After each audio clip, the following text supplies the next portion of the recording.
managed to get the outboard off the dinghy and on the boat. Now we gotta do something with the dinghy so it doesn't fly away.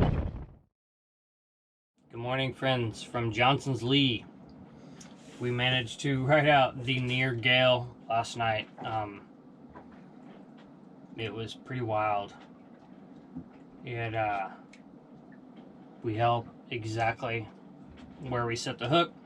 We had 8 scope out last night, and it blew a steady 20-25 with gusts of 30 or more.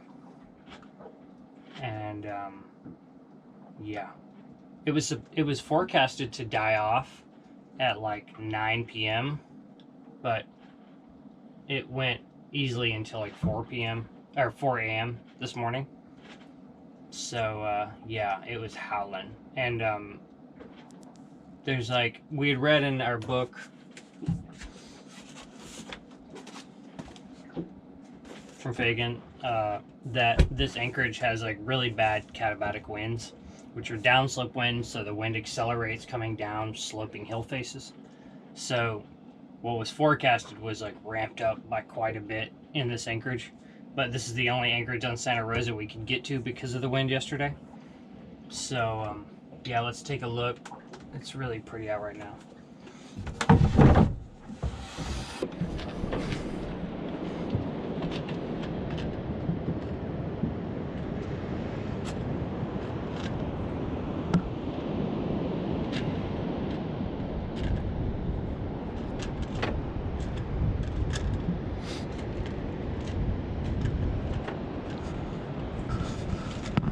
And another thing is we're having king tides right now for the next 2 days.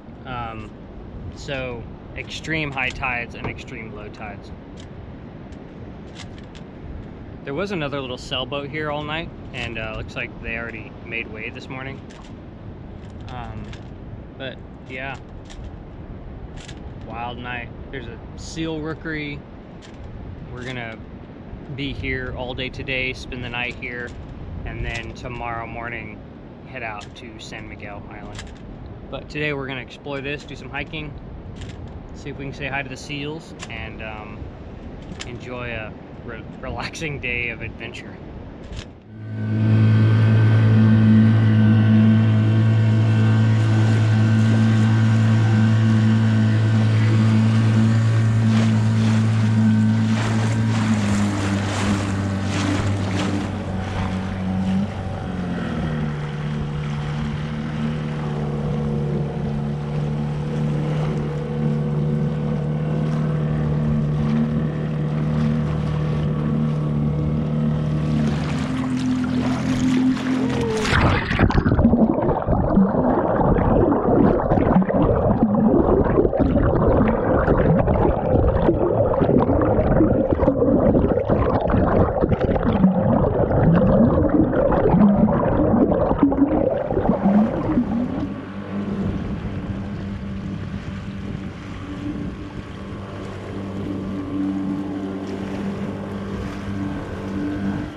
What are you getting ready to do right now? Since we had some time, we're kind of stuck on the boat right now. I decided that I would make get some fermented vegetables ready. So it's not exactly kimchi, it's not exactly sauerkraut, because I'm just using whatever I have, which is generally the way I cook. But my first batch, I've got Napa cabbage, fresh fennel, yellow onion, some apple, pepper, bay leaf, and salt. And I'm letting it put the salt in, and the salt leaches the liquid out of it. And you kind of like work it with your hands and let the salt do its work so it can be packed down into the jars. And I'm going to do 2 jars of this one, and then I have a Romanesco that I'm going to do with green onion and garlic, and I've got a morita chili and a bay leaf and maybe something else that I decided to just throw in. And you do this a lot at home. I do, yeah. But one of the reasons I started doing it was I saw Pascal doing it on free range sailing, and I had done other kinds of fermentation before, but because we eat so many vegetables, the idea of not having, or having vegetables go bad, or not having enough of what we wanted made me be like, oh, I should start pickling and fermenting more veg so we have options. And I've actually been doing some weird experiments at home where I'll just like buy a cabbage and leave it out on the counter and see how long it takes for it to be shrivelly but not moldy, and be like, oh, that's what I would do on the boat. If we didn't use it fresh, then I would just keep checking on it. I wrap things in paper towels sometimes. Like, I just try to, because our fridge is so small, maximize the amount of time a vegetable can sit out and then be used in whatever way. Yeah, so as it starts turning, then you know, okay, well, we can definitely just use that for fermenting, right? Yeah, or like if I had 2 cabbages, say, and that was our last veg, we might eat some of it fresh just to be like, this is our last veg, and then all the rest of it I would ferment, and then we would be able to eat it for a long time. Cool. So what's the next step in this process now? This needs to get like squashed and then shoved in the jars, and I just top it off with filtered, like bottled water, and then it gets weighted down. The most important thing about it is that it should none of the solids should be above the liquid, and that's what keeps it from going bad. And then I just put the caps on And what do you use for weights? You got me those nice little glass things. Yeah. But what else can people use if they don't have those special glass weights? You could use a little plate, or you could use a rock. Yeah, you used stones before, right? Yeah. So you just want to make sure it's a kind of stone that is like not like sandstone, which will just leach. Like a smooth, hard stone. Like a river stone or something. And then also you were like, don't you generally, sometimes you'll put a solid piece of cabbage over the top, right, on some of them? Yeah, so I will, because all the little guys try to float to the top, so I'll take one big piece of cabbage and use it as like a, like when you open a peanut butter and then there's the like film top. It's like the film top, and then this is like the top. Cool. Yeah. So we'll see. It's kind of cold. When it's warm, things ferment faster. So we'll see how sour these get by, near the last day of our trip. See how small it gets when the water gets all out of it? What's that big leaf right there? That's bay leaf. I don't chop those small because you don't want to eat that. That's you just for want flavor? It to flavor, yeah. But see how small it's gotten? I'm gonna shave more of this off and add it so that we get 2 full jars of this kind. I think I read somebody, Korean chef who's talking about kimchi, and they said that one of the most important things is that it has the translation was like a hand taste, and it's important that you smash it. Oh. That it gets worked. Not that it tastes like your hand. No. But yeah, I'm gonna add some more because it's shrinking. Like cooking spinach? Yeah.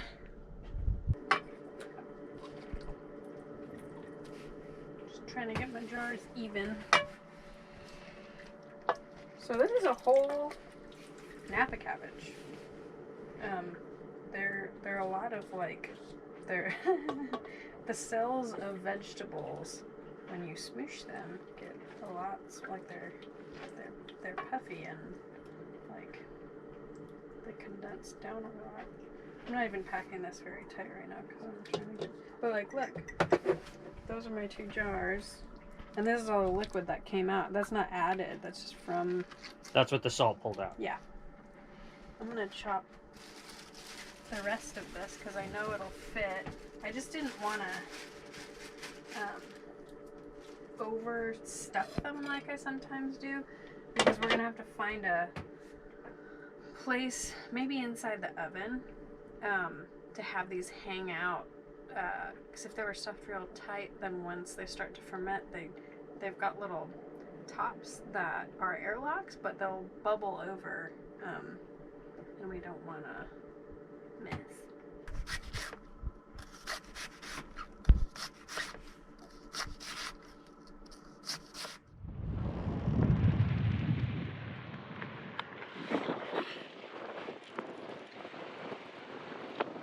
Blowing again.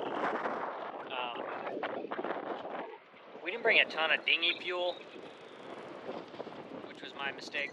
I'm still not used to having it out. We only had that out for that last trip. We have just under a full tank, but we don't want to spend a bunch of it running around here. We want to kind of ration it out and see, you know, if we really need it. Especially with the high winds, I think we burn a lot of fuel today, so I don't think we're going to go ashore. Me and Camille both agree we probably shouldn't go ashore today. The only place we've seen where you can really go ashore that's not where the rookeries are is like way down the coast, so we might not be going ashore at Johnson's Lead.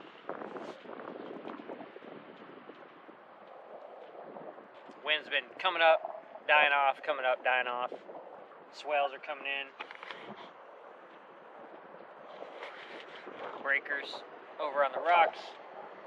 And yeah, we're just chilling on the boat. Wind's supposed to be completely gone by tomorrow.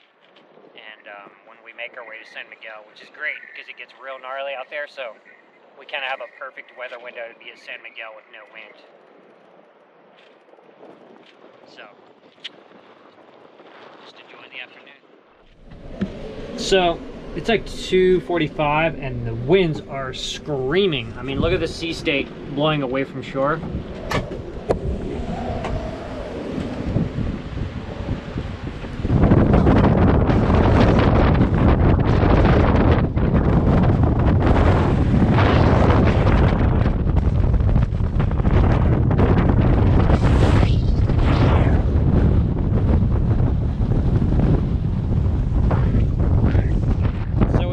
To get the outboard off the dinghy and on the boat. Now we gotta do something with the dinghy so it doesn't fly away. Getting it lashed onto deck is gonna be difficult. In this wind, it's crazy.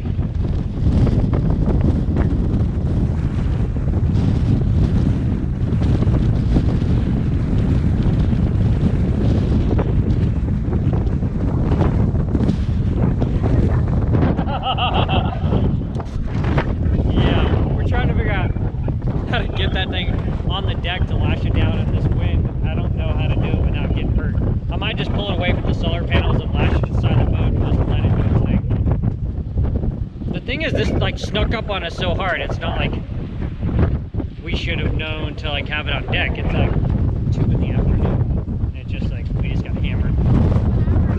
An hour ago we were like, oh, let's maybe go ashore. Yeah. I'm glad we did not.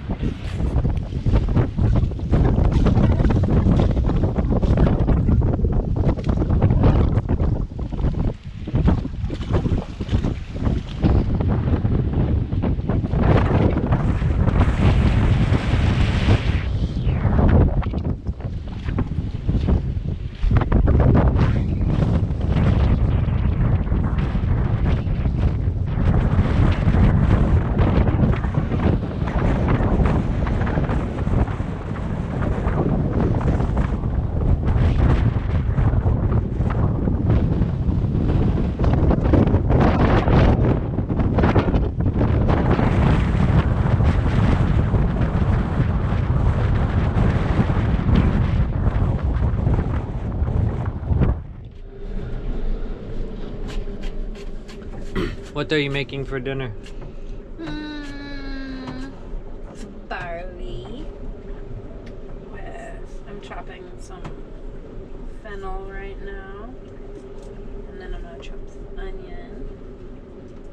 And I'm going to put raisins in it. And toasted walnuts. And some other things that I can't remember if I can find them. Sounds cozy. Cozy food. Fuzzy food. It's fucking squeaming outside. It is very lively.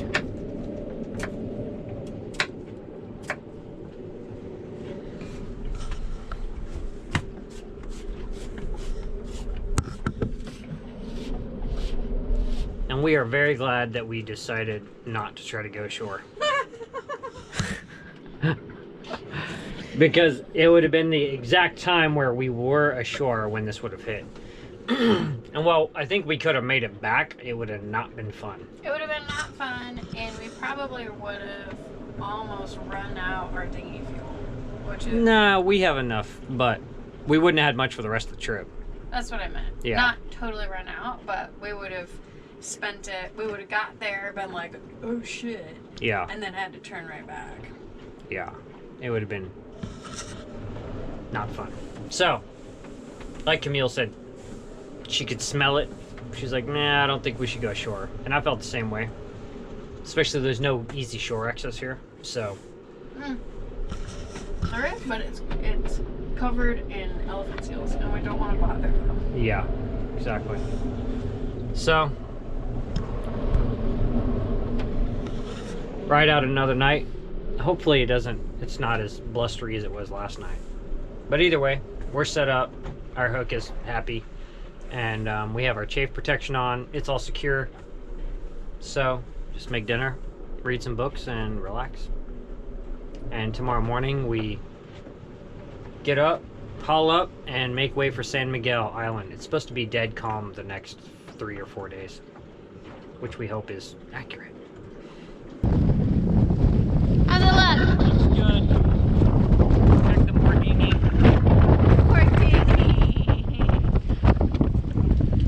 Is it okay?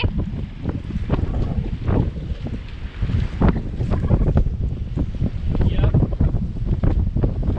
Bruh. Hopefully her bridle holds for the night. We now have a tracker for Drytea supplied by PredictWind. If you'd like to check out the blog post we made in real time while we're sailing the Channel Islands, visit the link on the screen or click the link down in the description.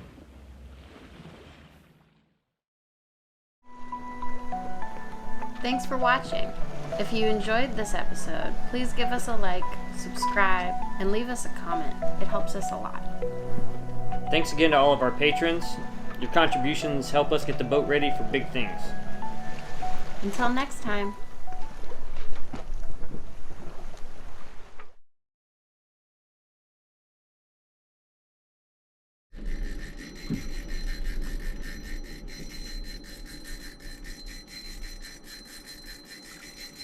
I don't know, fishing at one time.